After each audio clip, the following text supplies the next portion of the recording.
जय हिंद सभी को। 7वीं क्लास में आप सभी लोगों का स्वागत है। मैं अमरजीत सर। देखिए आज की वीडियो के अंदर हम लोग चैप्टर नंबर 8 करने वाले हैं, जिसका नाम है भोजन तैयार करने की विधि और method of the cooking food. यानी कि इस चैप्टर के अंदर हम लोग जानेंगे किस तरीके से खाना प्रिपेयर किया जाता है, किन चीज़ों की आवश्यकता पड़ती है। और हाँ, एक चीज़ बहुत ध्यान से आप लोग सुन लो, जो खाली पेट हैं, जो ये वीडियो देख रहे हैं, खाली पेट वाले हो जाकर पहले खाना खा लो, फिर जाकर ये वीडियो देखना, क्योंकि इसमें हम ऐसी चीज़ों की बातें करने वाले हैं जिससे कि आपकी भूख और ज़्यादा बढ़ जाएगी, फिर आप रह नहीं पाओगे। इससे अच्छा है कि पहले जाकर खाना वाना खा लो। ठीक है, चलिए देखते हैं इस वीडियो के अंदर क्या क्या चीज़ें हैं, मतलब इस चैप्टर में क्या क्या है। तो टोटल 8 क्वेश्चन हैं जो बहुत महत्वपूर्ण हैं। इससे पहले 7 चैप्टर की वीडियोस अपलोड हो चुकी हैं, आप लोग जाकर चैनल की प्लेलिस्ट में सर्च करो, बढ़िया से आप लोग पढ़ो। ठीक है, आगे बढ़ते रहो। चलिए स्टार्ट करते हैं हमारा पहला क्वेश्चन। देखिए हमारा पहला जो क्वेश्चन कह रहा है वो है पौष्टिकता की सुरक्षा के उपाय। यानी कि खाने में पौष्टिकता होती है, जब खाना पौष्टिक होगा जभी तो आप लोग खाएंगे, जभी तो हमारे शरीर की वृद्धि होगी। ठीक है, तो वही चीज बोला जा रहा है कि पौष्टिकता की सुरक्षा के उपाय। हमारे चैप्टर का नाम है भोजन तैयार करने की विधि। किस तरीके से जो है भोजन तैयार किया जाता है, कौन कौन सी विधियां होती है। तो वही हम सबसे पहला जो क्वेश्चन पढ़ रहे हैं इसमें वो है पौष्टिकता की सुरक्षा के जो है उसको बताना है, उपाय बताना है। यानी कि जहां तक संभव हो, यानी पौष्टिकता की सुरक्षा के लिए निम्नलिखित सामान्य सुझाव मानने चाहिए जहां तक संभव हो। जैसे खाने में पौष्टिकता कब बनी रह सकती है। खाने में पौष्टिकता मतलब क्या हो गया कि जो उसकी ऊर्जा है, जो एनर्जी दे रहा है हमें, जो विटामिन, जो जितनी भी सारी चीजें हो गई है ना, ये सब कुछ दे रहा है, तो वो कैसे बना रह सकता है खाने में। तो आखिर क्या होगा, देखिए जरा। पहला क्वेश्चन, पहला ही पॉइंट दे रखा है, सब्जियों को छिलके सहित या ही पकाना चाहिए, इससे पोषक तत्व बच जाते हैं। यानी कि पौष्टिकता में पोषक तत्व होते हैं, तो ये पोषक तत्व बच जाएंगे। जैसे आप पालक क्या है, आपने बिल्कुल धो दिया, बिल्कुल वो कर दिया, ये कर दिया, उसको क्या करो, बढ़िया धो के साफ सुथरे तरीके से, जो उसकी डंडी वंडी होती है ना, थोड़ा मतलब बिल्कुल एंड में पहुंच जाओ, जड़ तो काट दो, लेकिन जो मोटी होती है, लकड़ियां टाइप की जो होती है उसमें, उसको भी खा लेना चाहिए। क्यों? क्योंकि उसमें ज्यादा पौष्टिकता होती है। पत्ता पत्ता खा लोगे तो कोई उसमें खासा वो नहीं मिलेगा। उसके बाद है भोज्य पदार्थों के अधिक टुकड़े नहीं काटने चाहिए। ठीक है, इससे उनकी पौष्टिकता कम हो जाती है। तीसरा है भोज्य पदार्थ को अधिक देर पानी में नहीं भिगोना चाहिए। जो भोज्य पदार्थ होते हैं उनको ज्यादातर पानी मत भिगो के रखो, खराब हो जाते हैं वो। ठीक है, जैसे दाल आप क्या करें, धुल रहे हैं तो ज्यादा मत रगड़ दो उसको कि हाँ मैं उबाल दूँ, ये कर दूँ, वो कर दूँ, तब जाके बनाओगे। नहीं, पहले उसको धो अच्छे से, ठीक है, साफ सुथरा करा, फिर एक बार उसको धो के आप डायरेक्ट जो है उसको बनाओ। ठीक है, उसके बाद इसे जल में घुले पोषक तत्व नष्ट नहीं होते, है ना। अब क्या है इसमें बोला जा रहा है, जिस जल में खाद्य पदार्थ उबले हों उसको सूप, दाल आदि में प्रयोग करना चाहिए। जैसे मान लीजिए आपने क्या नाम है कोई चीज उबाली है, ठीक है, अब उसमें क्या करा आपने कि उसको फेंक दिया, वो गलत हो जाता है। आप बल्कि क्या करें, इसे जल में घुले पोषक तत्व नष्ट नहीं होते। तो जल में जो होता है वो पोषक तत्व रह गया उसमें, आप फेंको मत उसको भी किसी यूज में ले आओ। ठीक है, पर वो साफ पानी होना चाहिए। अधिक समय तक भोजन पकाना नहीं चाहिए, इसके पोषक तत्व नष्ट हो जाते हैं। ज्यादा समय तक पका दिया उसके पोषक तत्व खत्म हो जाते हैं। इसलिए जब तक पक रहा है, मतलब जब तक उसकी स्टेज है पकने की, वहां तक पकाइए, उससे ज्यादा ओवर आपने कर दिया उसको तो खराब हो जाएगा। प्रोटीन युक्त खाद्य पदार्थों को हल्की आंच पर पकाना चाहिए, नहीं तो अंडा, मांस, मछली, पनीर कड़े हो जाते हैं, यानी कि बिल्कुल ठोस हो जाएगा।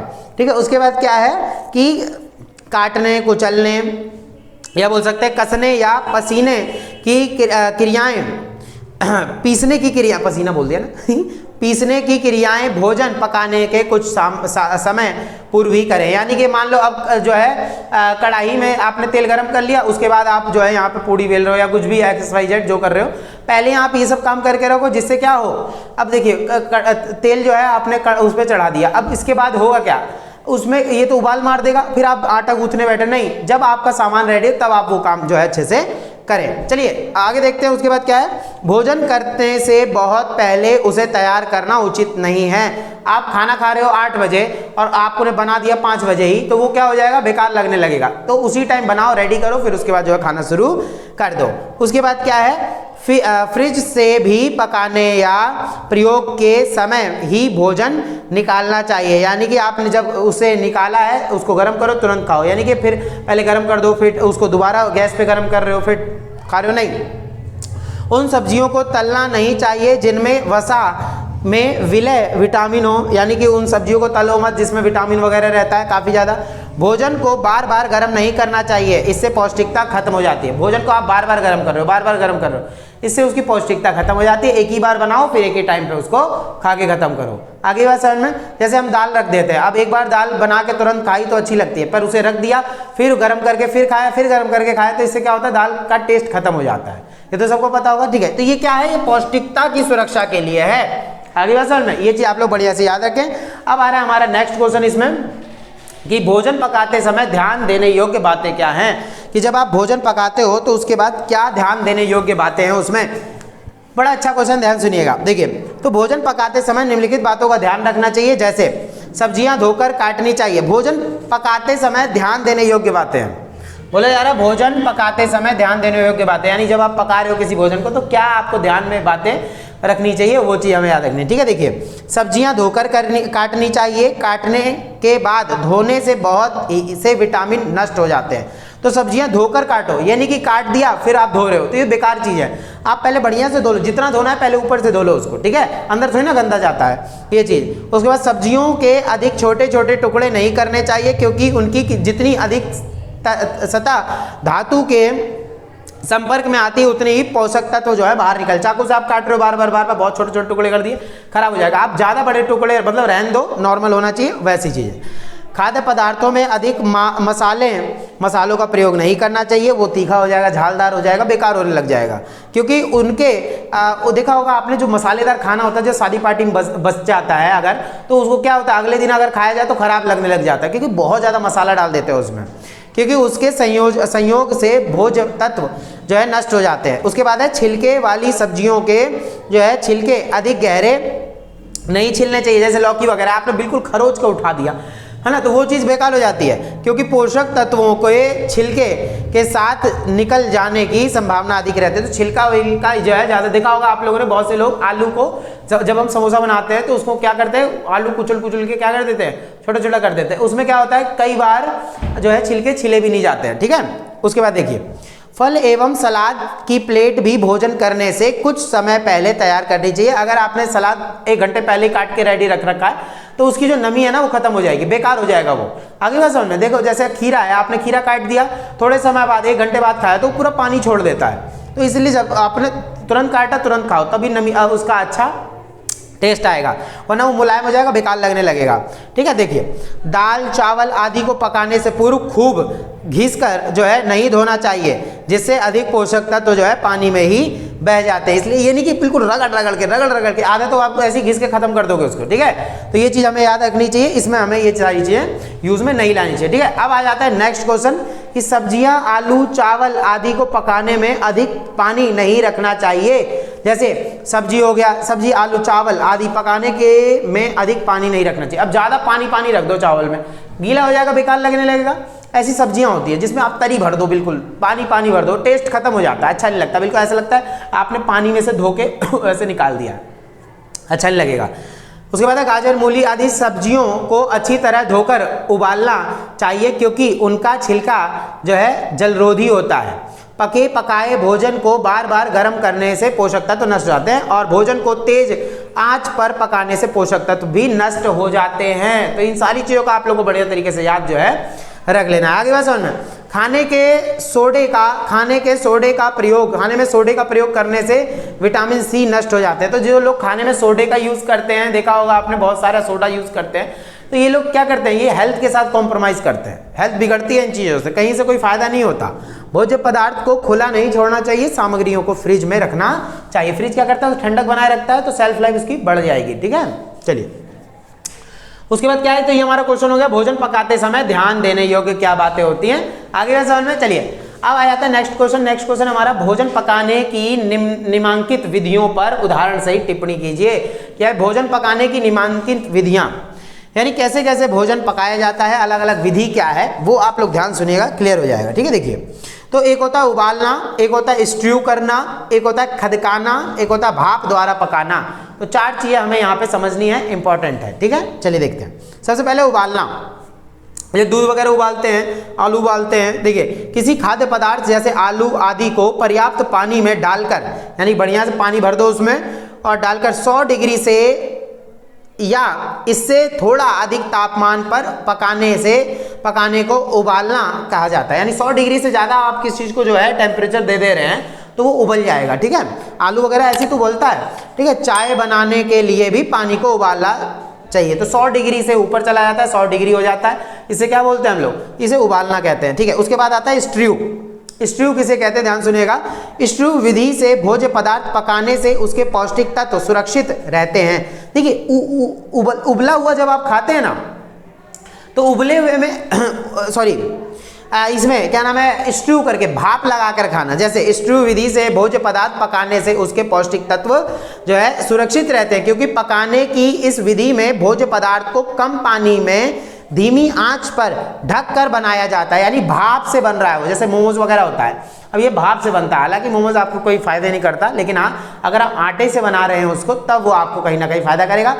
उसके अंदर वेजीज भरी है वो तो फायदेमंद है, लेकिन ऊपर मैदा चढ़ गया तो वो थोड़ा सा आपको नुकसान कर देगा, ठीक है ये चीज़। तो साथ ही भोजन स्वादिष्ट भी बनता है, तो उबाल कर खाएं, टेस्ट अपने अकॉर्डिंग बनाएं उसको, ठीक है। एक होता है खदकाना। खदकाना क्या होता है, भोजन पकाने की इस विधि में भोज्य पदार्थ को हल्की आंच पर पकाया जाता है। हल्की आंच पर पकाया जाता है पर काफ़ी लंबे टाइम तक पकाया जाता है, ठीक है। उदाहरण के लिए चावल या मेवे की खीर को इस विधि द्वारा ही पकाया जाता है। अब खीर क्या ज़्यादा आंच पे बनती है क्या, नहीं, पूरा उबाल मार देगा, पूरा चिथड़ा उड़ जाएगा उसका, इसलिए बोला जाता है इसको क्या करना है, आपको धीमी आंच पर पकाया जाता है। इस विधि द्वारा भोज्य पदार्थ को पकाने में भोज्य पदार्थ को जल्दी जल्दी चलाना पड़ता है। धीमी आंच पे क्या करो, उसको चलाना पड़ता है, वरना वो नीचे पकड़ लेगा। चावल वगैरह क्या होता है, ज़्यादा तेज आंच पे कर दो वो नीचे से जल जाएगा, आगे बात समझ में, इसलिए टाइम रहते उसको बंद भी कर देना होता है गैस को। चलिए बहुत इजी चैप्टर है, इजी है, इसलिए मैं तेजी से घींच दे रहा हूँ उसको, ठीक है। देखिए अभी समोसा बनाने सिखाऊंगा आप लोगों को, जिसको समोसा बनाना नहीं आता वो सीख लेना देखिए तो भाप द्वारा पकाना एक ये हो गया, एक तो स्ट्रू था जो धीमी आंच पर जो है ढककर पकाया जाता है, एक हो गया भाप द्वारा पकाना। इस विधि द्वारा कुछ विशेष व्यंजन पकाए जाते हैं। इस विधि में भोजन सीधे पानी के संपर्क में नहीं आता, यानी कि जैसे मोमोज देखा होगा आप लोगों ने, जो है पानी नीचे है, भाप से पक रहा है वो, ठीक है। ये चीज़ भोजन पकाने की इस विधि में जो है भगोने या प्रेशर कुकर के मुंह पर के ऊपर एक कपड़ा बांध दिया जाता है, और लेकिन इससे पहले बर्तन में भाप बनने हेतु पानी डाल दिया जाता है। तो भाप बनेगा जब ही, मतलब पानी डालोगे जब ही तो कोई भाप बनेगा, आगे हो सब में, ये चीज़ याद रखना। चलिए अब इसे गैस पर रख देते हैं और भाप से जो है वो क्या करता है, कपड़े से ऊपर आने लगती है भाप, और उस पर क्या होता है, बेसन या पिसी दाल की पकौड़ियाँ बनाकर जो है डाल देते हैं और ऊपर से ढक्कन लगा देते हैं। इससे क्या होता है, अंदर ही अंदर में भाप से पक जाती है। तो 4 तरकीबें बताई हैं भोजन पकाने की, निम्नलिखित जो है कुछ बातें हैं, जैसे पहला उबालना, स्ट्रू करना, और एक है खदकाना, और भाप द्वारा पकाना। ये चीज़ें 4 चीज़ें आप लोग को याद रख लें। चलिए ठीक है, तो ये समझ में आ गया भोजन कैसे कैसे तैयार करनी है आपको। अब आ जाता है निम्नलिखित खाद्य पदार्थों को पकाने। देखिए चैप्टर का नाम ही था भोजन तैयार करने की विधि क्या है, आपको कैसे कैसे भोजन तैयार करना है। जिसको खाना बनाना नहीं आता वो सीख लेना, आज मैं बढ़िया सिखा दूंगा, ठीक है,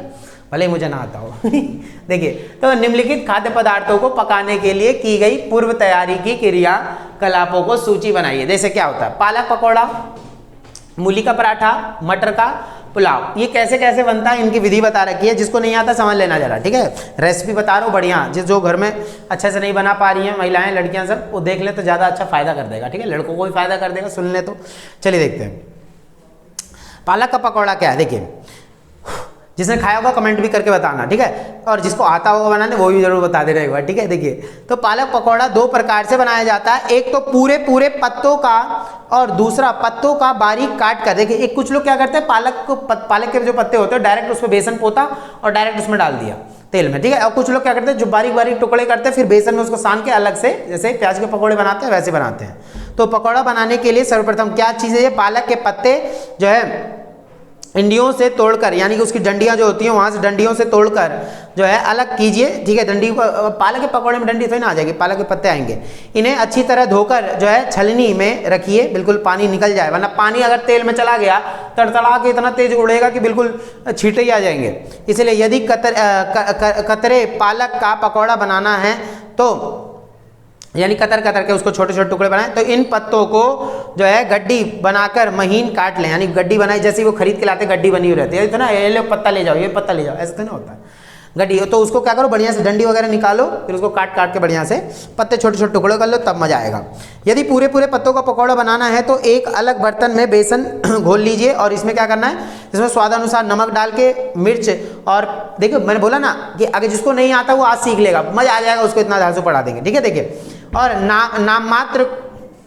नाम मात्र को खाने का सोडा, थोड़ा सा सोडा डालिए उसमें, तथा कुछ अजवाइन वगैरह, अजवाइन डालो टेस्ट अच्छा आता है, अजवाइन का तो टेस्ट बड़ा अच्छा लगता है, नमक पानी में खा लेना। तो वैसे क्या होता है, तो आप क्या कर सकते हैं, इसमें लाल और पीली जो पिसी लाल मिर्च जो होती है, जो भी आपकी इच्छा हो उस स्वाद के अनुसार डाल लें, ठीक है। उसके बाद क्या है, तो ठीक है, ये आप क्या कर सकते हैं, कतरे वाले पालक का पकौड़ा बना रही हैं तो कतरे पालक के में उपयुक्त वाली ही सामग्री डालें, यानी जो उससे रिलेटेड वही डालो, यानी प्याज आलू सब एक ही में डाल दो, पूरा ये अलग ही गंदा सा लगने लगेगा, ठीक है। अब आता है मूली का पराठा। इसमें क्या होता है ये तो सबको पता होगा, मैं ऐसे ही बता देता हूँ, मैंने देखा है घर में, क्योंकि देखिए पहले आप इसको घिस लीजिए बढ़िया तरीके से, घिस लिया, फिर उसके बाद क्या करना है आपको, उसका जो पानी होता है ना, पानी निकाल लेना होता है, कपड़े में गार लो, पानी निकल जाएगा, वरना पानी के साथ बनाओगे तड़तड़ा के तेल फेंकेगा, बिल्कुल जिंदगी बदल जाएगी आपकी, ठीक है। इसलिए क्या करना है, उसको बिल्कुल पानी निचोड़ लो उसका बढ़िया तरीके से, फिर उसको बेसन में डाल दो, ठीक है। पकौड़ा बोल रहा है ना, पराठा बोल रहा बनाने के लिए, ठीक है। तो उसको पानी वानी निकाल दिया, फिर आपने क्या करा, आटे के साथ गूंथ लो उसको। बहुत से लोग क्या करते हैं, ज़्यादा ऐसे रखो, अच्छा करते हैं, आटे के साथ गूंथ लो और हल्का नमक डालो, जो भी आपको जो है चाहिए उसके साथ गूंथ के उसको मिला के बढ़िया से, फिर ठीक है, जैसे रोटी बनाते हैं मोटी रोटी, वैसे ही तवे पर तेल लगा के बढ़िया से उसको चपा के बना दो। ये मैंने देखा है इसलिए बता दे रहा हूँ, ठीक है। बाकी हाँ आंसर आपको दिख जाएगा, उसमें आप पढ़ लेना, ठीक है। अब आता है मटर का पुलाव।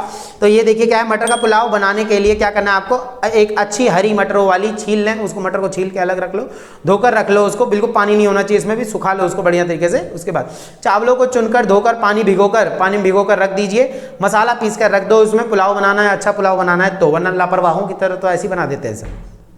पुलाव में अन्य कोई सामग्री जैसे मूंग की बरी आदि डालनी हो तो उसे भी जो है पहले, अगर आपको कोई दाल डालनी है, कुछ भी XYZ चीज़ें चाहिए पुलाव में तो वो आप डाल सकते हैं, ठीक है। फ्राई करके रख लें और चिकनाई भी पास में जो है पास में रख लें, यानी कि उसमें देख लेना आपकी क्या नाम है, ऐसा ना बर्तन ले लो जिसमें चिपक जाए, वो ना पुलाव चावल होता है, चावल तो धर के पकड़ लेता है, ठीक है। इसलिए थोड़ा सा उसमें तेल वगैरह भी डाल लें, ठीक है।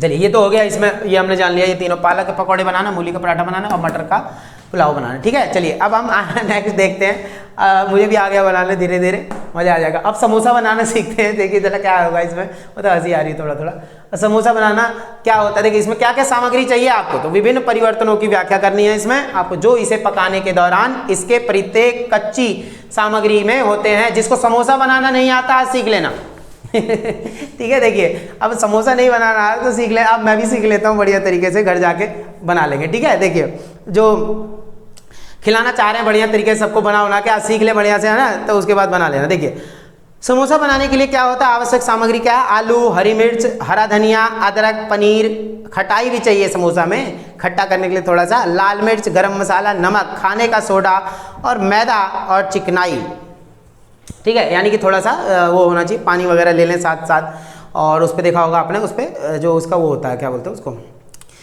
मैदा होता है, उसको बेलते हैं जो उससे, ठीक है। समोसे बनाते समय होने वाले परिवर्तन क्या है, क्या क्या परिवर्तन देखते हैं आप इसमें। देखिए सर्वप्रथम आलू को क्या करना, आलू उबलने रखें, थोड़ी देर बाद उसमें चाकू जो है चुभोकर जो है देख लें तो कि मुलायम हो गया कि नहीं हुआ, बिल्कुल ठोस रहा तो फिर मत बनाना क्योंकि पीसा नहीं जाएगा वो, ठीक है। उसके बाद क्या है, उन्हें उतार कर छील कर जो है मैश कर लें बिल्कुल बढ़िया तरीके से। और अब इसमें जो है इनमें क्या करना है, 1 से 9 तक सारी सामग्री जो है ठीक अनुपात में मिला दीजिए, यानी कि इसमें आलू, हरी मिर्च मिलाना है, हरा धनिया, अदरक, पनीर भी डाल दो, अच्छा समोसा बनेगा। अगर चाहते हैं काजू डालना तो काजू भी डालो, बढ़िया मज़ा आ जाएगा फिर तो आपको, है, और शाबाशी मिलेगी और कुछ नहीं देखिए उसके बाद क्या है, अब मैदे में थोड़ा जो है मोइन लगाकर जो है हल्का सोडा डालकर जो है आटा गूंथ लो उसको, ठीक है। और उसकी पिट्टी वगैरह तैयार करनी पड़ेगी, छोटी छोटी लोइयों में उसको पूड़ियाँ बेल कर जो है उन्हें साइड कर लो, ये तो सबको पता होगा। थोड़ी देर में जो है समोसा थोड़े लाल हो जाएंगे, जब तेल में डाल दोगे, लाल जब हो जाएंगे यानी कि बिल्कुल लाल कर दो, वो तो बिल्कुल सड़ जाएगा, खराब मतलब बिल्कुल जल जाएगा। इसलिए जब वो ब्राउन कलर का हो जाए, हल्का मतलब थोड़ा ब्राउन लगे और महक आने लग जाए ना, तब तक समझना तैयार हो गया। तो आँच हल्की कर देना पड़ता है और समोसे काफ़ी लंबे टाइम तक बनाने पड़ते हैं, काफ़ी टाइम लगता है उसमें समोसा तलने में, क्योंकि अंदर तक जानी है ना उसके आँच। तो ये चीज़ हल्के हल्के लाल व करारे हो जाए तो उसको निकाल लो, फिर उसको क्या करो, कप से खा जाओ। चलिए, आ रहे ना मुँह में पानी, इसलिए बोला था पहले खाना वाना खा के बैठना पढ़ने के लिए। चलिए अब आता है नेक्स्ट क्वेश्चन। अध्ययन सामग्री में दिए गए व्यंजनों के अलावा किन्हीं 5 व्यंजनों को बताइए जो बचे हुए भोजन की सहायता से बनाए जा सकते हैं। देखिए, अगर आपके घर में कोई खाना वाना बच गया है ना, सब्जी बच गई, रोटी बच गई है, कुछ बच गया है, तो उसको फेंको मत। फेंको मत, क्यों नहीं फेंको? क्योंकि भाई देखो अन्न है, उसको फेंकना सही नहीं है, बेकार नहीं, मतलब बेकार है वो। तो इसके लिए क्या करना है आपको, उसको उपाय बता देते हैं यहाँ पे कि अगर जो बच गया है उसके लिए आप क्या बना सकते हैं, क्या नहीं बना सकते, वो सारी चीज़ जानिए। देखा नहीं मम्मी क्या करती हैं हमारी सब, रोटी बच गई है तो उसको छोटा छोटा पीस में तोड़ दिया, उसको कढ़ाई में डाला, फिर उसको छौंक दिया, ऊपर दूध डाल दिया, थोड़ा सा चीनी डाल दी, उसको क्या टेस्ट आता है फिर, है ना, थोड़ा सा और जला दें, बिल्कुल थोड़ा ब्राउन हो जाए ना वो, हाँ मज़ा आ जाता है फिर तो है। देखिए, तो इसमें क्या बताना है आपको, कहाँ पहुँच गए हम, हाँ तो यही बताना है। अध्ययन सामग्री में बचे हुए खाने का आप क्या करेंगे, जैसे सब्जी बच गई, कुछ भी बच गया, तो आप क्या करेंगे, देखिए जरा। बचे हुए भोजन से कुछ जो है स्नैक्स, जो है अल्पाहार बनाने की, यानी कि स्नैक्स वगैरह, आप जैसे शाम को भूख लगी है, कुछ ऐसा खाना आप बना सकते हैं। जैसे ब्रेड रोल्स, क्या होता है, आलू, बंद गोभी, मटर आदि बची हुई सब्जी को मसल लीजिए। जो भी आपका सब्जी बचा है घर में उसको मचल लो, फिर को मचल लो, देखो मसल लो को तो मचल लो। इसमें क्या करना है आपको, क्या करना है, उसको मसल लेना, फेंकना नहीं है, नष्ट करोगे इससे बढ़िया एक टाइम का खाना मिल जाएगा आपको। क्यों, तो अन्न का अपमान भी नहीं करना चाहिए। आलू जो भी बच गया ये उसको मीस लो, सब्जी बच गई मीस लिया उसको, ठीक है। स्वाद के लिए कटा हरा धनिया डाल दो, कटी हुई हरी मिर्च डाल लो, नमक डाल दो उसमें, और उसको क्या करो, देखो डबल रोटी के स्लाइस को पानी में भिगोइए, निचोड़िए और सब्जी जो है बीच में रखकर जो है रोल करिए। सुनहरा भूरा रंग होने तक जो है भरे घी में तलिए, जो है उसको तल लो पहले, फिर जो है चटनी के साथ गरम गरम परोसिए। तो ये क्या बन जाएगा, स्नैक्स बन जाएगा आपका, ठीक है। स्नैक्स टोस्ट क्या होता है, जैसे बची हुई सब्जी को डबल रोटी, जैसे डबल रोटी है आपकी, रोटी हो गई, कुछ भी हो गया, और स्लाइसों के बीच रखकर जो है सैंडविच मेकर में पका लीजिए। सैंडविच मेकर होता है, उसको प्रेस करो, सैंडविच बन जाएगा और सब्जी वब्जी नष्ट भी नहीं होगी। वो सब्जी जानते हो आपको बोरिंग लगेगी पहले खाने में, लेकिन बाद में जो है वही आप सैंडविच में भर के खाओगे ना तो बड़ा अच्छा फील आएगा आपको। आगे क्या समझ में, देखिए उसके बाद पाव भाजी भी ऐसी बना लेते हैं। देखिए, कढ़ाई में थोड़ा सा मक्खन डालकर आग पर रखिए और बची हुई सारी सब्जी मसल लीजिए और कढ़ाई में डाल लीजिए। अब क्या होता है, इसमें पाव भाजी का मसाला मिलाइए और अथवा नींबू उस पर रस गाड़ दो और स्वाद के अनुसार उसमें मसाले डाल दो, जो भी आपको डालना है। थोड़ी देर पकने दीजिए और फिर तब तक उसको देखते नाचो।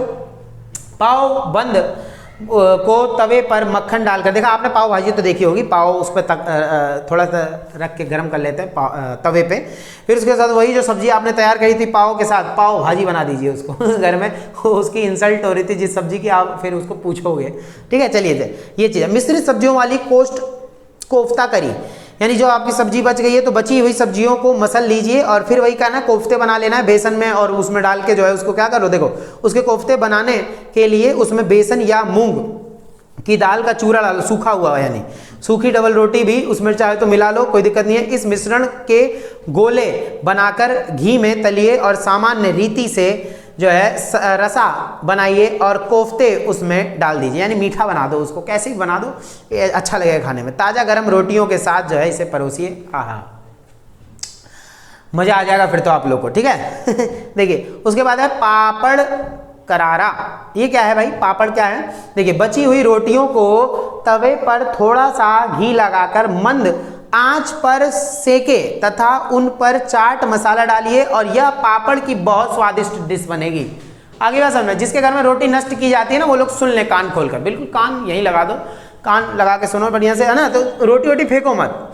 मैंने जैसे आपको शुरुआत में बताया था, अगर रोटी बचती है घर में तो क्या करना है, उसको तोड़ तोड़ के छोटे छोटे बारीक पीस कर लो उसके, फिर क्या करना है, कढ़ाई में तेल डाल के उसको छौंक लो बढ़िया से, उसमें चीनी डाल दो, थोड़ा सा दूध डाल दो, मलाई है तो मलाई डाल दो, इतना धांसू लगता है खाने में और थोड़ा मुलायम लगेगा, इतना कड़क मत कर लेना, दांत भी टूट जाएंगे, सारे बाहर आ जाएंगे, ठीक है। ये चीज़ है। उसके बाद कढ़ी में क्या है, यह बचे हुए दही और जो है पकौड़ियाँ, देखो मान लो आपने घर में मेहमान आए हैं, पकौड़े बच गए हैं, प्याज के पकौड़े बच गए, किसी भी चीज़ के पकौड़े बच गए हैं आपके घर में, ठीक है। तो अगर आपको खाने का मन नहीं है तो उसको रख दो, फ्रिज में रख दो, क्या दिक्कत है, खराब तो ही ना हो जाएगा, उसको रख दो, फिर अगले दिन क्या करना है, दही वही है होगी तो उसके साथ जो है उसको बेसन वेसन डाल के पकौड़े बना दो, आगे बात समझ। तो घर में हर एक चीज मैनेज करना आना चाहिए। जो होम साइंस पढ़ता है ना उसको हर एक चीज बचा के चलनी होती है, याद रखिएगा। आगे बात समझ। जो पुरुष जो महिलाएं अगर ये सारी चीज सीख गए ना तो वो अपने घर में क्या है ज्यादा कम पैसे में भी अपना घर अच्छा चला सकते हैं, ठीक है। ये चीज आप लोग बढ़िया तरीके से याद रखें। चलिए, उबले हुए चावलों के साथ गर्मा गर्म परोसिए, तब तो आपकी जिंदगी सवर जाएगी, ठीक है। चलिए अब पढ़ते हैं हम लोग नेक्स्ट क्वेश्चन। ये पढ़ लिया हमने। अब आ जाता है भोजन पकाने के 5 कारणों की सूची बनाइए। भोजन पकाने के 5 कारण। देखिए अगर आपको भोजन पकाना है तो उसके 5 कारण बता रखे हैं यहाँ पे, क्या है जरा ध्यान सुनिएगा। कई भोज्य पदार्थ कच्चे नहीं खाए जा सकते, इसलिए इन्हें पकाना आवश्यक होता है, जैसे गेहूं चावल। क्या गेहूं ऐसे खा लोगे? नहीं ना, गेहूं को जो है पीस के आटा बनाना होगा, फिर उसको रोटी बनानी होगी तब खाओगे। चावल कैसे कच्चा खा लो? नहीं, उबालना पड़ेगा उसको, ठीक है। देखिए पकाने से भोजन का रंग, रूप और स्वाद दोनों बदल जाता है। कच्चा तो खाओगे तो भी ये क्या मतलब बनता है ना, फल खा सकते हैं ऐसी, बाकी सब्जियां नहीं। कुछ सब्जियां भी खा सकते हैं कच्ची, पर हमें इसको क्या करना पड़ेगा, पका खाएं तो ज़्यादा स्वाद लगता है। पकाने से भोजन अधिक देर तक खराब नहीं होता, पका दोगे तो जल्दी खराब नहीं होगा। आगे बस समझ में, ये चीज़ याद रखना है। उसके बाद दूध तथा पानी आदि पदार्थों से हानिकारक कीटाणु हो सकते हैं, जैसे दूध तथा पानी आदि पदार्थों में हानिकारक कीटाणु हो सकते हैं जो उबालने पे नष्ट हो जाते हैं। जैसे दूध, कच्चा दूध पी लो तो उसमें हानिकारक कुछ कीटाणु होते हैं जो आपके पेट को खराब भी कर सकते हैं, पर जब आपने दूध उबाल लिया उसके बाद पिया तो वो आपको फायदा ही फायदा करता है। पका हुआ भोजन चबाने में आसान हो जाता है ना। जब चबाएंगे, कच्चा खा लो चावल, गेहूं को किस दिन देखा होगा आपने, आपके घर में कभी कभी कच्चे चावल रह गए होंगे तो खाने में दांत तक अजीब सा हो जाता है, मन अजीब हो जाता है, लेकिन वही पका खाओगे तो टेस्टी लगता है, ठीक है। चलिए अब आ जाता है एक अच्छा क्वेश्चन हो जाएगा, इसके बाद एक और लास्ट क्वेश्चन देखेंगे हम लोग, ठीक है। देखिए किण्वन और अंकुरण खाद्य पदार्थों के पौष्टिक तत्वों में किस प्रकार सुधार लाते हैं। आखिर किण्वन क्या होता है? किण्वन देखिए किसे कहा जाता है, किण्वन व अंकुरण। तो किण्वन एक ऐसा, देखिए इसमें क्या होता है, रसायन पदार्थ होता है जो आपके पाचन क्रिया में अच्छा रहेगा, खाद्य पदार्थों में होता है। देखिए कैसे, किण्वन द्वारा भोजन स्पंजी व नरम हो जाता है, और किण्वन के समय मटर, फलियां आदि जैसे खाद्य पदार्थों में कैल्शियम, फास्फोरस जैसे खनिज का स्तर अधिक अच्छा होता है, उस रूप से वे सरलता से अवशोषित हो जाते हैं। यानी कि इसमें खनिज, कैल्शियम, फास्फोरस ये सारी चीज़ जब मिक्स रहेंगी ना तो वो हमारे पचाने के लिए भी अच्छा रहेगा और खाने में भी कोई दिक्कत नहीं होगी, ठीक बा। देखिए उसके बाद आता है सूक्ष्म कीटाणु बोल दिया जीवाणु, और जिनसे किण्वन होता है। यानी देखिए किण्वन एक प्रक्रिया होती है, तो ये सूक्ष्म जो जीवाणु होते हैं उसके द्वारा किण्वन की प्रक्रिया चलाई जाती है, जो प्रोटीन एवं कार्बोहाइड्रेट को छोटे छोटे कणों में विभाजित कर देता है, जो कि सरलता से पच जाते हैं। ये छोटे छोटे उसमें रासायनिक चीज़ें जो है अम्ल वगैरह बना देगा खाने में, जो हम खाएंगे तो जल्दी जाकर जो है पेट में पच जाएगा। किण्वन भोजन को सुपाच्य बनाता है। किण्वन जो होता है ये क्या करता है, ये जो प्रक्रिया है ये भोजन को क्या बना देती है, सुपाच्य। इसे हम क्या कर सकते हैं, अच्छे से पाचन हो जाता है, पच जाता है, ठीक है। उसके बाद आ रहा है अंकुरण। अंकुरण तो बहुत से बच्चों ने, बहुत से लोगों ने ये खाया होगा, ठीक है। देखिए इसमें क्या था कि जो अंकुरण है, अंकुरण का मतलब क्या होगा, जिस चने आपने भिगो के रख दिए तो एक ही दिन में तो ना अंकुरित हो जाएगा, फिर उसको आप क्या करो, उसको पानी निकाल दो अगली सुबह, फिर उसको क्या करो, बिल्कुल पानी अलग हटा दो उसका, फिर उसको कपड़े में ढक कर छोड़ दो ऐसी, जब वो सूख जाएगा अपने आप अंकुरित होने लगेगा, तो इसमें बहुत ज़्यादा प्रोटीन हो जाएगा। देखिए खाद्य पदार्थों को अंकुरित करने से उनमें कुछ विटामिन तथा खनिज भी बढ़ जाते हैं। अंकुरण में चने और दालें नर्म हो जाती हैं, अंकुरण से और ज़्यादा टेस्टी लगते हैं। जितना आपको पहले टेस्टी नहीं लगेगी ना वो टाइट रहेगी, लेकिन जब अंकुरित हो जाती है तो बहुत नरम हो जाता है, चबाने में भी अच्छा लगता है और टेस्ट भी अच्छा हो जाता है, वाइट से नहीं निकल जाते लंबे लंबे से उसमें से। तो इससे उन्हें पकाने में कम समय लगता है और वे सरलता से ही पच भी जाती हैं। और अंकुरण से कार्बोहाइड्रेट व प्रोटीन छोटे छोटे कणों में टूट जाते हैं, जिससे कि हमें अच्छे से वो जो है डाइजेस्ट और शरीर में हमारे मात्रा में पहुंच जाती हैं। अंकुरण से खाद्य पदार्थों को पचाने की क्षमता में अधिक वृद्धि होती है। यानी कि जब आप अंकुरित चने वगैरह खाओगे ना तो आप बॉडी आपकी फिट रहेगी, तो आप क्या करोगे, किसी भी खाने को अच्छे तरीके से पचा पाओगे, ठीक है। आई होप सबको ये चैप्टर समझ में आया होगा। खाना वाना जिसको बनाना नहीं आता उसको आ गया होगा थोड़ा बहुत, है समोसा आ गया होगा बनाने आप लोग को, ये पकोड़े वकोड़े आ गए होंगे, और इससे आपको एक नॉलेज हुई होगी कि बचा हुआ खाना आप वेस्ट ना करें, बल्कि आप उससे कोई और चीज़ बनाकर आप यूज़ कर सकते हैं। आगे बात समझ में, ठीक है। ये चीज हमने जान लिया। किण्वन क्या होता है, अंकुरण क्या होता है, ये हमने जान लिया है। ठीक है, भोजन पकाने के 5 कारण। ठीक है, तो अब हम मिलेंगे नेक्स्ट चैप्टर के अंदर, जिसका जो हमारा 9वां चैप्टर रहेगा। 8 चैप्टर कंप्लीट हो चुके हैं। इससे पहले वाली वीडियोस आप लोगों को चैनल की प्लेलिस्ट में मिल जाएगी, आप लोग जाकर जरूर देखें। और हाँ, चैनल को प्लीज सब्सक्राइब जरूर कर लेना, जिससे कि आने वाली सारी वीडियोस आप लोग को जो है अच्छी मिलते रहेंगी। ठीक है, मिलेंगे हम लोग नेक्स्ट वीडियो के अंदर। तब तक के लिए जय हिंद, जय भारत।